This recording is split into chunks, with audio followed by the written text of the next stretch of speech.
Welcome back to another episode of Legacy Battle. Bear with me tonight as I am dealing with a cold and a fever, but we're gonna make it through this one here. So we have a debate tonight: greatest playoff upsets of the 1990s. We are joined by an NFL safety with the Seahawks, 49ers, Broncos, and Chargers. Played for legendary coach Bobby Bowden here at FSU, and he's a two-time Super Bowl winner. We want to welcome Dedric Dodge. Dedric, thank you so much for joining us. Hey, thank you for having me, brother. Awesome. As always, we're going to have a Q&A after. Our honorable mentions tonight: 99 Titans over the Jags and the 98 Cardinals over the Cowboys. And we're going to start with Rollo. So I got the 95 divisional playoffs. It was the up-and-coming Green Bay Packers versus the defending champs, the San Francisco 49ers. And the 49ers were 10.5-point favorites. Were 6-1 in their last 7 games heading into the playoffs and averaged 33 points per game in those 7 games. The 49ers had 4 All-Pros and 10 Pro Bowlers to the Packers' 3 Pro Bowlers, but they did have 2 All-Pros by the name of Reggie White and Brett Favre. The Packers came out with their first drive and moved the ball for 7 minutes plus before having their field goal attempt blocked. But on San Francisco's first play, Adam Walker fumbled on a big hit from Wayne Simmons, and Craig Newsome hit the scoop and score for a 7-0 lead. That would be the theme for the day, as the Packers would force 4 San Francisco turnovers on the day, helping them jump out to an insurmountable 21-0 first-half lead. They would win 27-17, forcing Steve Young to throw 65 times. He only completed 32 of those passes, throwing 2 interceptions and getting sacked 3 times. The funny stat is, of the entire 90s, this is the only divisional win where a road team won in the divisional playoffs. So that's that 1995 upset. Dedric, you were part of these 49ers, man. Tell us about this game and what went wrong. I think it was more of went right for the Packers. One thing about the NFL, and it's true to anything, like anybody can get beat in the NFL on any given day. It really can. You got the best of the best that's playing. You got a Hall of Fame quarterback like Brett Favre. Look, Brett Favre I lost to Brett Favre my senior year when he was at Southern Miss and at Florida State. We might have been 3 touchdown favorites, and we played in Jacksonville in the Gator Bowl, and Brett Favre came up there and beat us. We started out 0-2 that year and ended up went 10-2, ended up number 3 in the nation, but it was that first loss by Brett Favre. So we just know what kind of like guy he is and what he brings. It's kind of like Pat Mahomes. When you got them great quarterbacks, man, they can just will their way in certain things, especially when they on. And I remember that game. I was in it when they came, and they were just, they had a different fire about themselves. You're trying to keep up, but sometimes when things start rolling, a little negatively, man, like he just mentioned, a fumble, an interception, or offsides, anything like that in a game like that, it can turn things the other way. And the momentum played in their hands. You know what I'm saying? And that's basically just really what happened. It wasn't like we was just so much better than them. Packers were strong too. It's just that day they was more on clicking than we was. And then we fell behind, and it was just really hard for us to get the momentum back. I mean, it gave them a lot of confidence as they came in there, because you're playing away, you're playing the candlestick. That's all you need.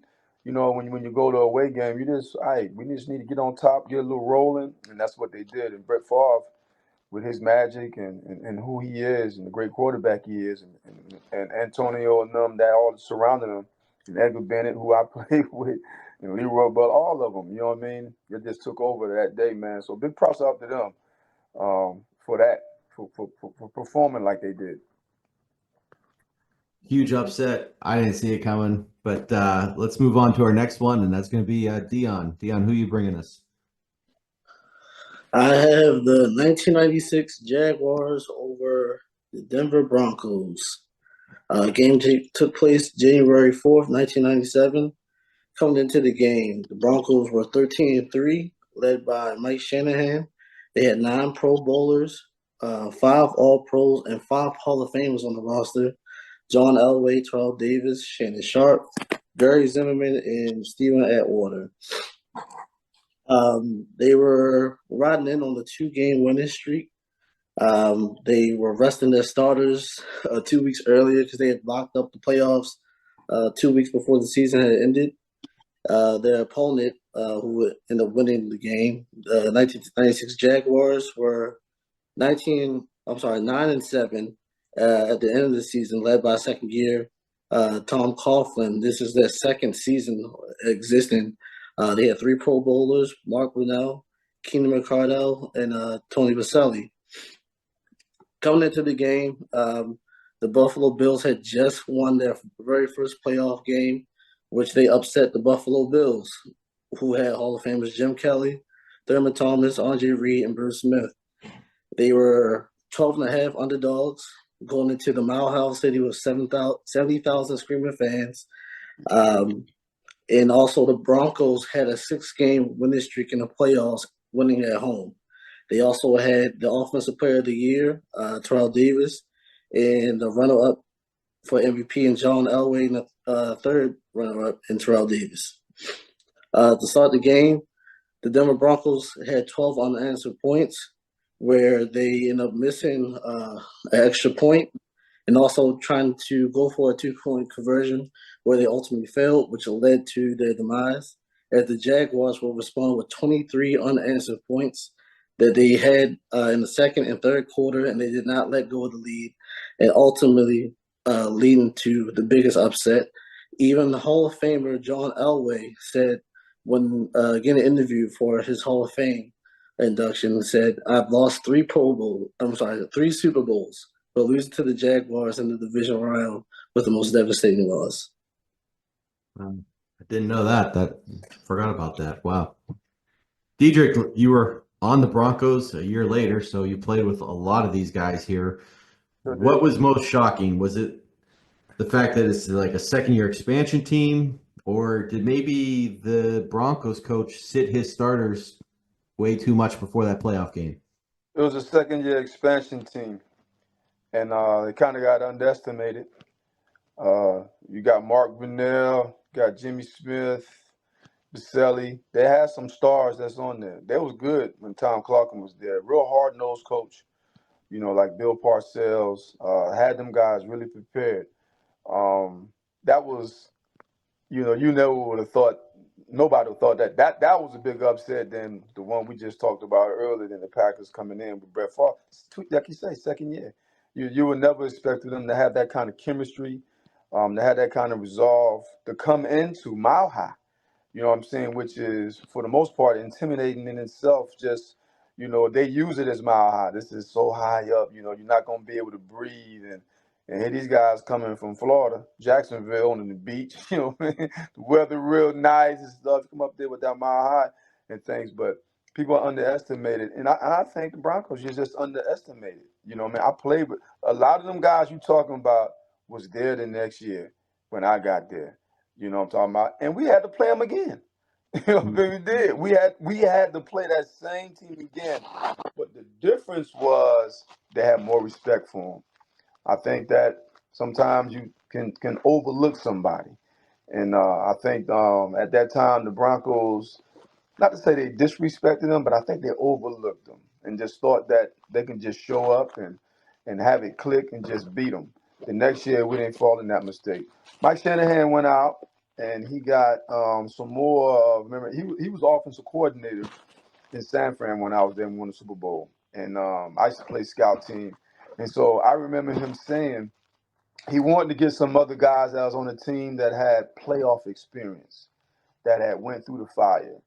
And he got me, Derek Lavelle. He got some other guys too that we had to add on to it, the Steve Atwater and the Terrell Davis, because they was already good. He just added some more guys that knew how to practice. You know what I'm saying? Knew how to prepare for when it came playoffs, knew how to turn it up. Knew how to not overlook somebody because we had been there. We're Super Bowl champion. John Elway had not won one yet. You know what I'm saying? Had lost, you know what I'm saying, some really big games. And that was a year he probably felt that he could have went to the Super Bowl. And here come Mark Brunell and shocked the world with him. And Jimmy Smith and all them boys came and shocked the world with him. With Fred Taylor there too. Fred Taylor. Them boys was deep, you know what I mean? And so the next year, you know what I'm saying, it was a different Um, it was a different preparation. You know what I'm saying? And it was really because of the year that happened before. And so, like, how we prepared was different. How we practiced, how we was in meetings was different. All they can remember was what happened the year before, and that wasn't going to happen again. Even though we went in as a wild card, but that first game was our game there. But the year before, as you sitting there talking about, that was a big upset. And I just think it was just that it's not that disrespecting them. I think they overlooked them, and they think that those guys could come in and do what they did. You know what I mean? But Mark Manel's a solid quarterback. There we go. Go back to quarterbacks again. Mark Manel's a solid quarterback. Two solid receivers, and Keenan and Jimmy Smith on the other side. Solid running back and Fred Taylor, Hall of Famer, and Tony Baselli. Defense can play out the mind. You know what I'm saying? Any given Sunday, you know what I mean? That can happen. But all again, it goes back to that quarterback. It always goes back to the quarterback. You know what I'm saying? Willing the team as far as on that. And so I kind of feel John when he said that. That was really big because John might have could have won 3 in a row. You know what I mean? If they would have just got through that. But they learned their lesson. Denver learned their lesson because they ended up winning 2 in a row after that, knowing how to prepare, knowing how to like take nobody lightly. You know what I'm talking about, and trying to be the best you can best on any given Sunday. Walter, I'm going to let you go next. My apologies. I know I told you were going to go first. I just slipped my mind. But what game you bringing us? Yeah, so I have the 1998 NFC Championship game where we had the 15-1 Minnesota Vikings, who were favored by 11 points against the 14-2 Atlanta Falcons. The Vikings came into this game with 10 Pro Bowlers, and the Falcons had 6 Pro Bowlers. In this game, there was almost 800 total yards of offense, including 340 yards and 3 touchdowns through the air by Chris Chandler, and one of those touchdowns we'll get to shortly. Randall Cunningham had 280 all-purpose yards, which included 2 touchdown passes and 1 touchdown for a run. But he had also fumbled the ball 3 times and 2 were recovered. And we often hear that the games are won on defense, but even considering those 2 turnovers, they still had a chance to win this game, where the kicker, who was 35 for 35, Gary Anderson, had an opportunity to kick a field goal to make the game a 2-score game with just about 2 minutes left in the game. And he missed it after going 35 for 35 all season, not missing a field goal. This opportunity gave Chris Chandler a chance to go down the field, go 4 for 6, 56 yards, including the 16-yard game-time touchdown that took this game to overtime. And here's where it gets fun. In overtime, both teams struggled to get the ball downfield with a combined 4 first downs on the first 3 drives. But on that second punt that the Vikings made, that's when the offense started to click. The Falcons went down the field. They managed to get 4 first downs on that one drive, kicked the game-winning field goal, and a different Anderson ended up being the one to win this game, and Morton Anderson for the Falcons. And the crazy thing about it is I just watched the Bills documentary about maybe 3 or 4 weeks ago, and it's just so funny. Like, the Bills and the Vikings almost kind of remind me of the AFC NFC version of each other, where you saw that same thing happen with Scott Norwood similarly on the Bills, and now we see this happen with the Vikings, who got upset after finishing 15-1. And I think they even had another 15-1 season where they got upset by the Giants. So as a Packers fan, I can't say that I enjoy that any less, but that was a game for the ages. Dedric, the Dirty Birds, they got hot and they did not stop, but I did not see this one coming. How did Randy Moss and Gary Carter not pull this one off? Out of the 3, this the biggest upset to this day. The only other upset I see that might have been more shocking to me in my time is when the Patriots lost in the Super Bowl to the Giants. As far as on that, I mean, it was like the Vikings was high-powered. You know, Randy Moss and, like you said, Chris Carter. I forgot the running Robert. Was it Robert? What his name was? Robert Smith. Robert Smith. And, Yep. man, come on, man. And high-powered. I mean, defensively, offensively. I don't think they really, when you watch the game, I don't think they overlooked the Falcons. kind of like I said, the last time, like the Broncos kind of low. Oh, I think the Broncos overlooked the Jaguars. Like, it's a second-year team, man. These boys don't know what they're doing. They're just getting in. No, they're just here. They kind of respected them. It's just that, like he just said, when the turnovers can hurt you. And momentum is everything when you get in the playoffs. It just really is.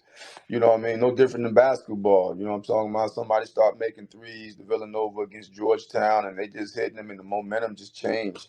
And I think that's what happened with the Falcons. And look, it went into overtime. You know what I'm saying? Even then, you still felt like the Vikings were going to pull it out.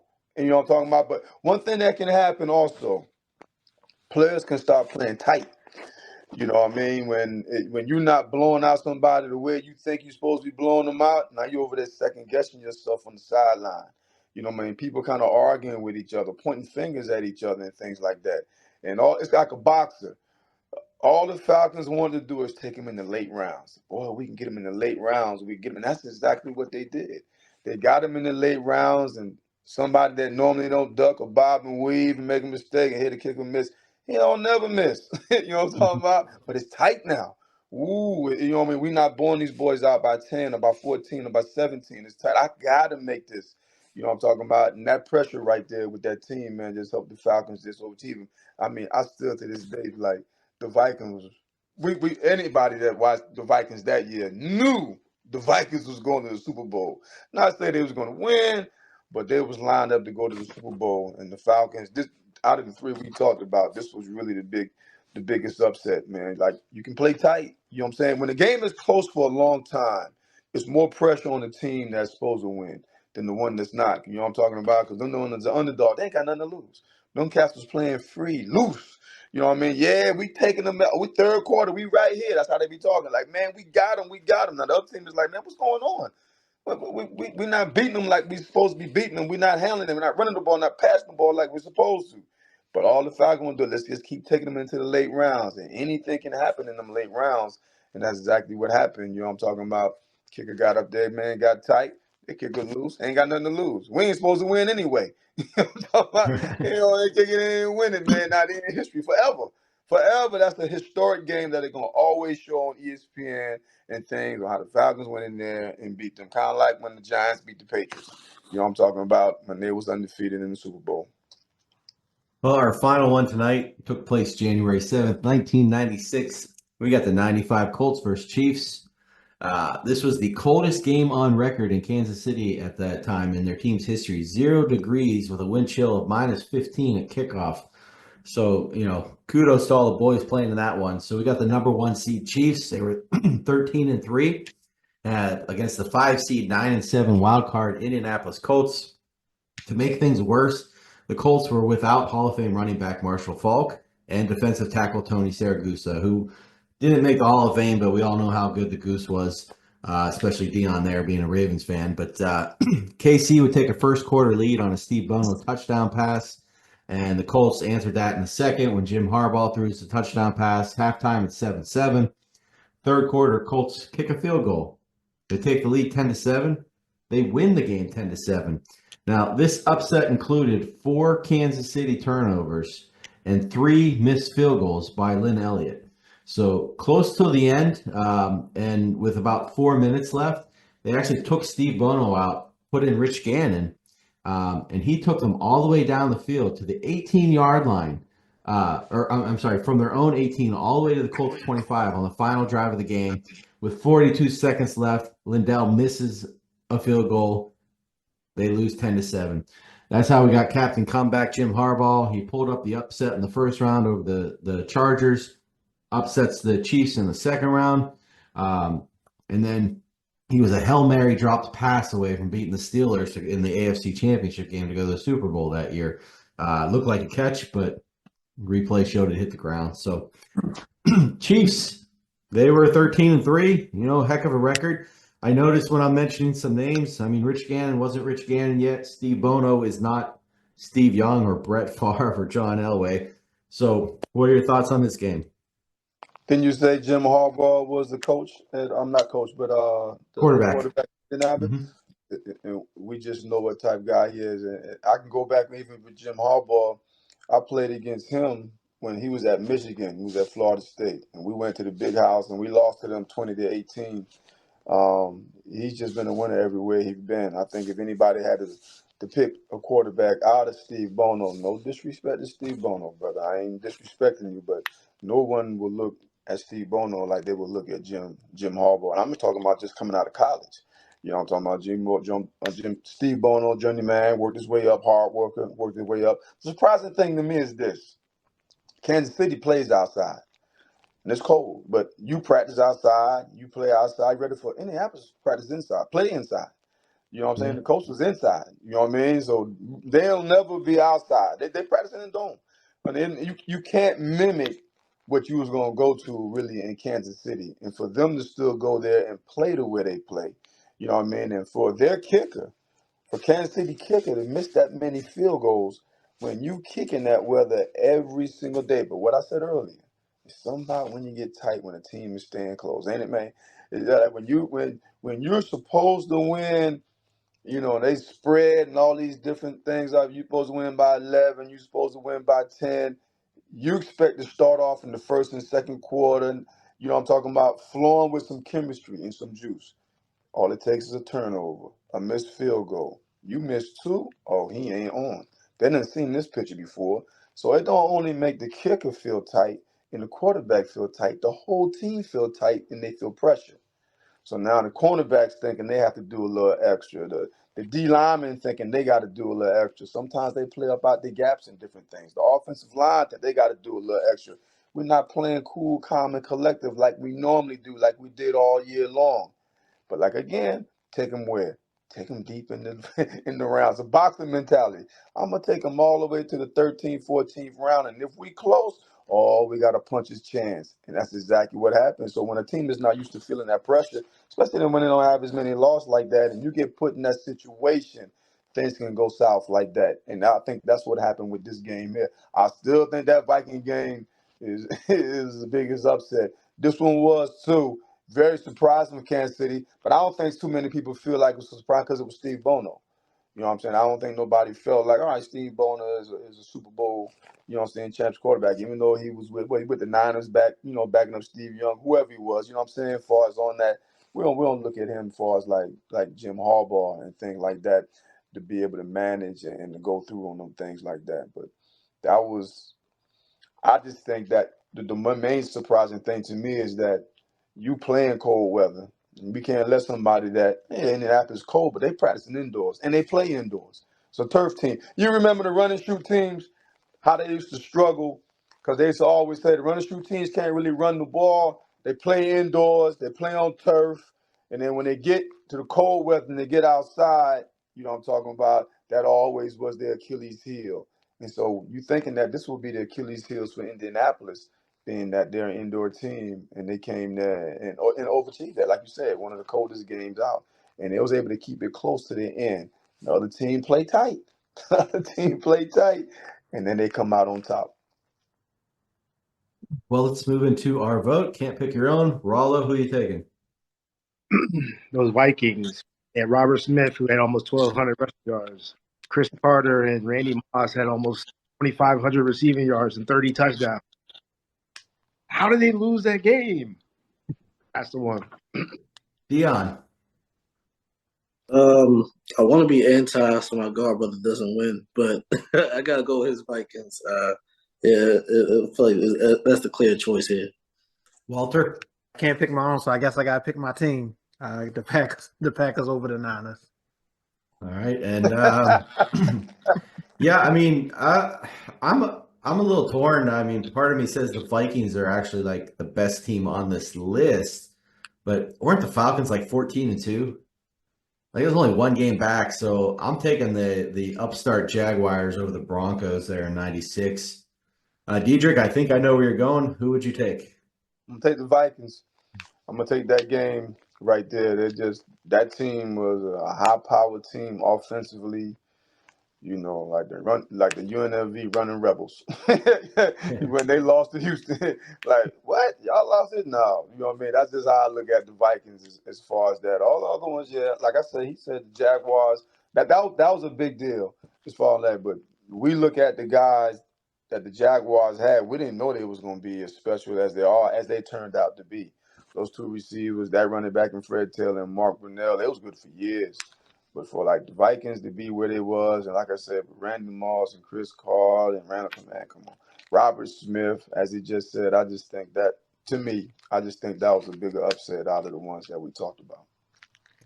Nice job, guys. That's a win for Walter. Let's move into our Q&A. We'll go Walter, Dion, Rollo, me.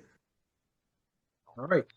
So as was stated earlier, you played on some Super Bowl winning teams, the Super Bowl 29 champ San Francisco 49ers, the Super Bowl 32 champ Denver Broncos. It hurts me to say that. Of those, and both of those teams had some Hall of Famers, some great players on their teams. I'm not going to go through and name all of them. Who would you say was your favorite? Which team was your favorite one to play on, and who was your favorite teammate on that team? With the Niners, we were loaded.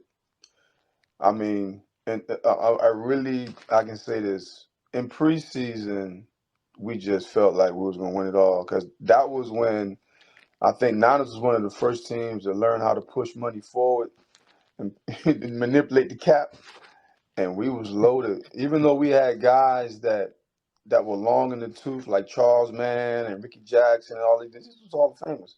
You know what I'm talking about? We had a loaded, stacked team. And then we end up playing San Diego, who we had already beat earlier by a good number of points earlier, and that's who we play in the Super Bowl. We just was loaded. So we just knew we was going to have Deion Sanders. I mean, it just Dan stuff. You just name them. We just was loaded everywhere. You know, I'm a special teams player, come in on nickel. I think the Broncos, to me, was the most special win, because Denver had not won a Super Bowl, and John Elway had not won a Super Bowl. And just to be a part of that, the first. That's why I want the Bills. I want the Bills to somehow get one, man, for the fans. Bills Mafia, man, they so good. So but this is what it was for Denver. Look how they got smashed all in those Super Bowls and different things. We talk about the Jaguars beating and everything, and here come the next year. And then when John Elway jumped and got hit and got that helicopter, and he looked up at the camera and he held that fist up as to say, "We're gonna get this." And Terrell Davis going in the game with migraines and things. That was a real special win. My favorite player, there's a lot of favorite players. I guess, you know what I mean? Of course, Deion Sanders, because that's my classmate. We come in Florida State 85 together. You know, love Shannon Sharp, John Elway, Steve Young. I like the humbleness of John Elway and Steve Young. Even though they were superstars, they never treated you like you was less than. And they treated you just like they treated anybody else. And that's what I really loved about those two quarterbacks. It was really engaging. Far as like just being superstars, but looking at you, you know what I mean? Like you were special as well. Just not like you know, a special team player like that. But Deion Sanders out of both the teams was my favorite, because that's my classmate, class 85, 49, Florida State.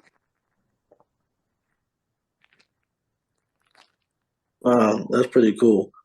This is like a cool moment for me, because that Super Bowl you played in, I was actually born on the same day. And Wow. I'm not sure what my name was supposed to be, but my father's favorite player is Deion Sanders. And he looked at my mom, he said, "Can we name him Deion?" They changed my name at that moment.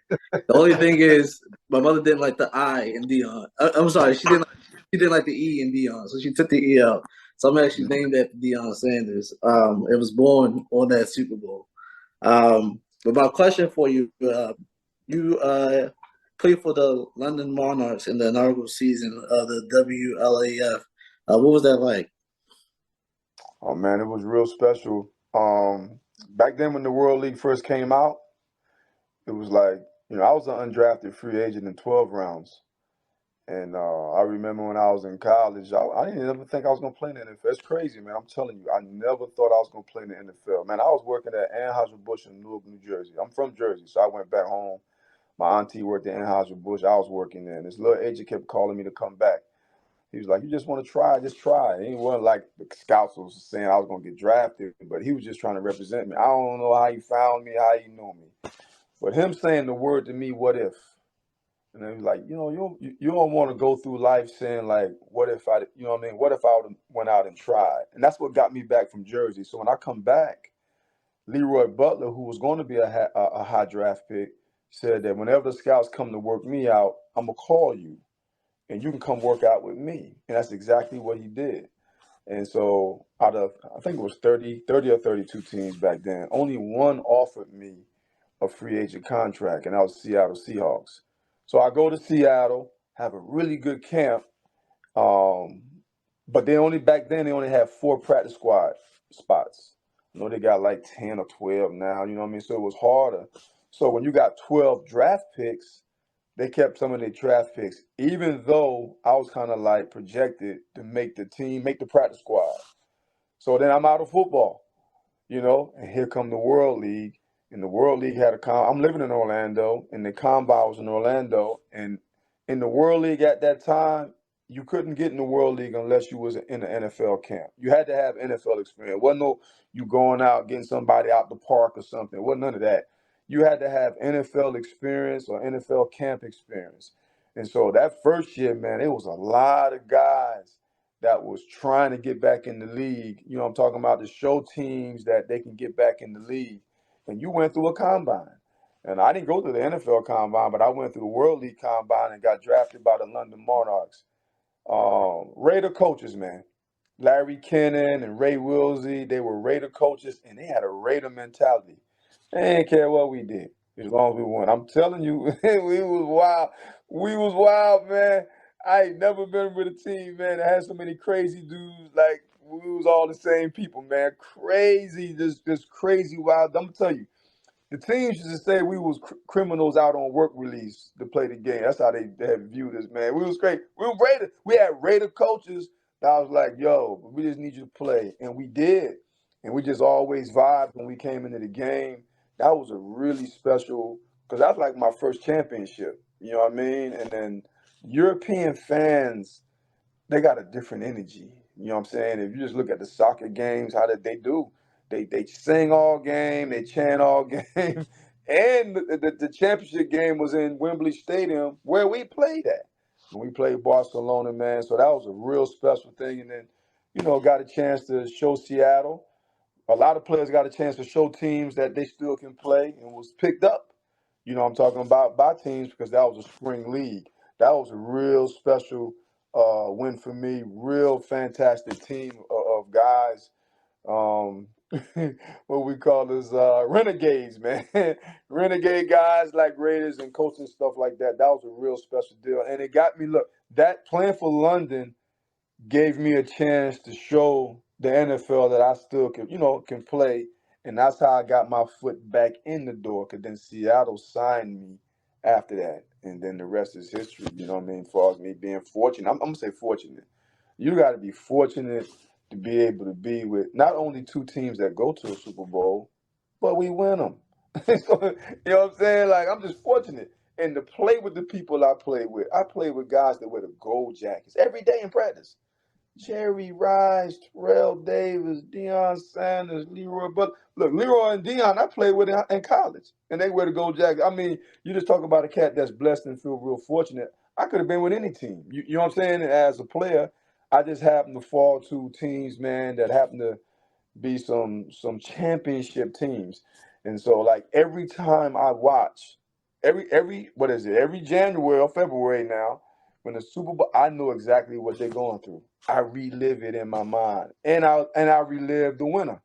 You know what I'm saying? Like this year, I know what Jalen Hurts is feeling. You know what I'm saying? Twice. You know what I'm saying? I know what Patrick Mahomes was feeling the year before. I know how they practicing. I know how they got to go through the media. I know all that, and that's just a wonderful feeling because I was on the winning end of it. So it was real special. But going back to your question, London got it kick-started back for me.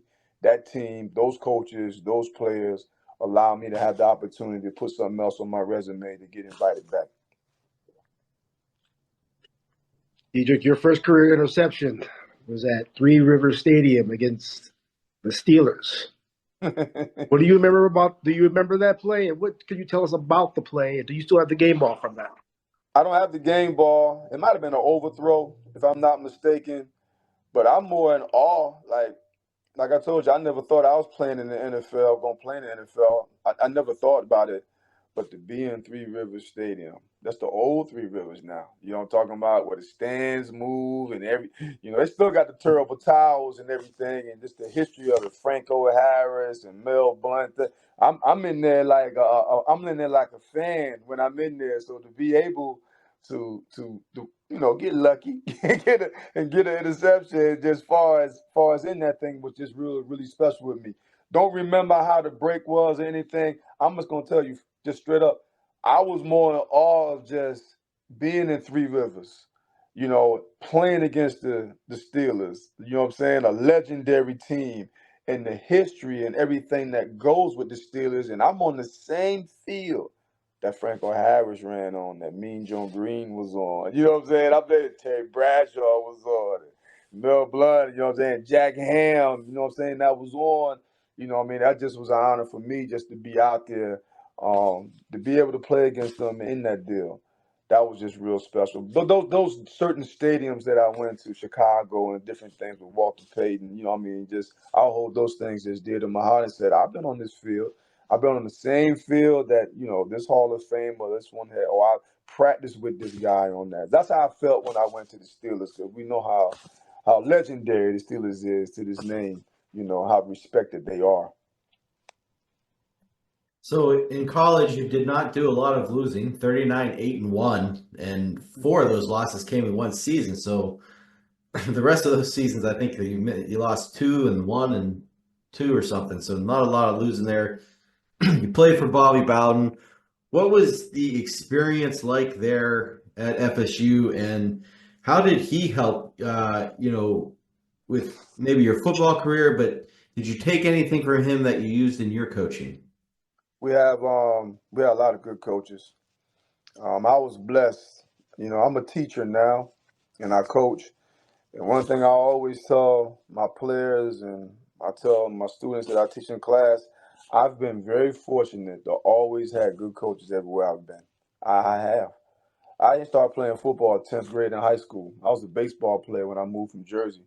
My grandmother raised me up in New Jersey, 2 grandmothers, and then my great-grandmother finished raising me in Florida. So when I moved to Florida, they talked me into playing football, and that's when I started playing football. But I had a good coach when I was at Marbury. And then when I get to Florida State, I had Mickey Andrews, who was one of the Junction boys who played for Alabama, and Bear Bryant. And I had Bobby Bowden. You know what I mean? You know what I'm saying? One of the GOATs, you know what I mean? As far as on that, he just was a good regulator of things. He kind of like I'm going to say this. When Deion Sanders came, we came in the same class. I think Bobby loosened the reins up a little bit. He was kind of tight where, he wanted to keep everything kind of really clean cut. But when Deion came in, Deion was a little more flamboyant, and he saw just how we kind of like took to that. He allowed us to be a little bit more open, but he was real detailed, Christian man, father figure guy. Coach Andrews, hard nosed, just like Bear Bryant. If you make one play, if you look to the sideline, somebody coming to get you. You know what I'm saying? So you just had to be there. So I learned all that from there. Just the leadership ability and the Christian values of Coach Brown, and then the hard-nosed preparation of Coach Andrews. I mean, anybody that played for Coach Andrews is going to have a Coach Andrews story. And he rides you hard and fuss at you. Like Bill Parcells and them kind of hard on those coaches, and Bill Belichick. But you love them at the end, because the only thing they want to do was to push you to be the best that you can be. And that's what they did. So a lot of things, I always said this, when I went to college, I've only really learned one different drill when I went to the NFL. When I went to the NFL, I only really learned one different drill that I do. Coach Andrews taught us everything. And so I pride myself in when I coach to try to teach a young man everything, so that if I'm coaching high school and you go into college, I want to be able to teach you every drill that I've learned, so that when you get there, you'll be used to doing it. You know what I'm talking about? It's not something brand new, because every level you go up, you got to separate yourself. So the cleaner and smoother you look, like this combine that's about to happen with the NFL. Oh, everybody's getting evaluated. How clean you look. Can you drop back? Can you drop back 3 steps? But I don't care if you come out to run and shoot. Can you get up under center? You know what I mean? You got to have those experience, those fundamentals to be able to. I was taught all those fundamentals in high school and in college. So when I got to the NFL as an undrafted free agent, it was just natural for me because I did it every day at Florida State. But that's testament to Bobby Bowden and his coaching staff. You know what I'm saying? And part of his coaching staff was, you know what I'm saying, Mickey Andrews, you know what I mean, who could have been a head coach. He just never left. Chuck Amato was on that team, ended up being the head coach at NC State. We had a couple, Mark Rick ended up being the head coach, you know what I'm talking about, at Georgia. So we had he had a really good staff, and we brought in some really good players. Like I said, I came in with a really good class in 1985 with Deion Sanders, Sammy Smith. It was, you know what I mean, which helped me grow in local. It was just that competitive thing. Miami was already doing it. You know what I'm talking about? And we just started doing it as well. But very excellent coach, Christian guy, hard-nosed coach, Coach Andrews. Still love him to this day. Well, thank you so much for joining us, giving us your time. We appreciate that you came on. Appreciate you. Remind everybody, hit that like, subscribe, notification button. We'll see everybody next time. Have a great night.